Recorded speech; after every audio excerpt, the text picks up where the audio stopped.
cared about each other. The other thing that I remembered in my life was much later in my life. I'd flown to Minneapolis to see Kevin and Susan and the children, and we left 2 hours late, and because of things that there was ice on the airplane or something, I don't remember. We were 2 hours late, so I was 2 hours late getting my connecting point then. And when I got to the airport, I thought, well, I guess I said to the people, I said, I've got to, I just have to get to Harrisonburg, because I don't want to spend the night here, you know. So anyway, they come out. It was due to leave at 6 o'clock. Came out at 7 o'clock. Came out at 8 o'clock. They came out at 9 o'clock. They came out 10 o'clock. Told us that our flight was still on hold, that it would be coming pretty soon, and then the next hour they come out and say, well, we have to wait another hour. And finally at 11 o'clock they came out and told us our flight had been canceled. Okay. There was only one other man sitting in the area where you were going to catch the flight for Harrisonburg, for Bridgewater, I guess. But anyway, he definitely a cowboy. He had a cowboy hat, he had cowboy boots on, and so he told me, he said, you know, he said, I'm going to Verona, and so I have to rent a car anyway, and he said I could drop you off then at Bridgewater or Harrisonburg, and I could drop you off on the way to my way to Verona.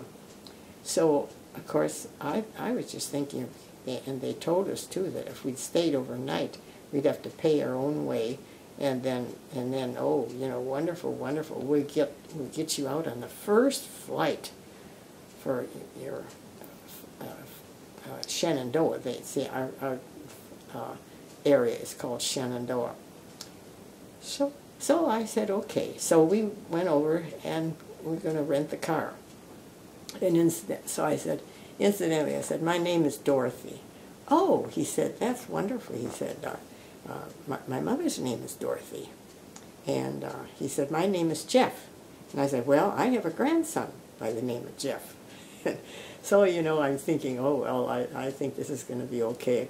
Although I was thinking, you know, I'm going to be out on the highway in a car with a man, I don't even know him at all. And so anyway, we got in the rented car.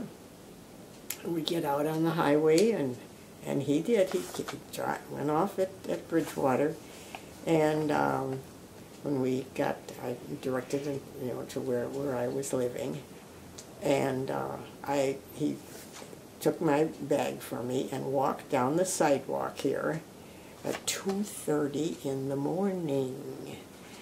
And I thought, my gosh, if any of my neighbors see me coming home at 2:30 in the morning with the cowboy carrying my baggage, I'll be the talk of the place. So the next morning, oh, and so when he got me to my door, he just handed me my baggage. I tried to put some money in his shirt pocket, but he wouldn't. Well, I said, I can't stand out here and fight with you at this time of the morning.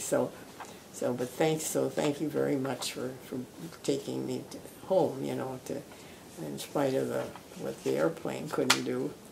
So the next morning I called one of my close neighbors. Her name is Carolyn Freeman.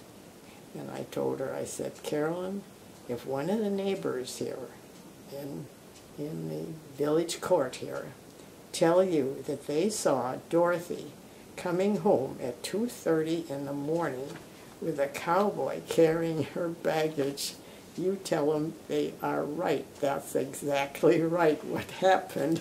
And that my flight had been canceled, and that he needed a rented car anyway to go to Verona, so he just stopped dropped me off on the way to Verona. And I told my pastor about Pastor Joe. He got the biggest kick out of that I had come home at that time in the morning with a cowboy.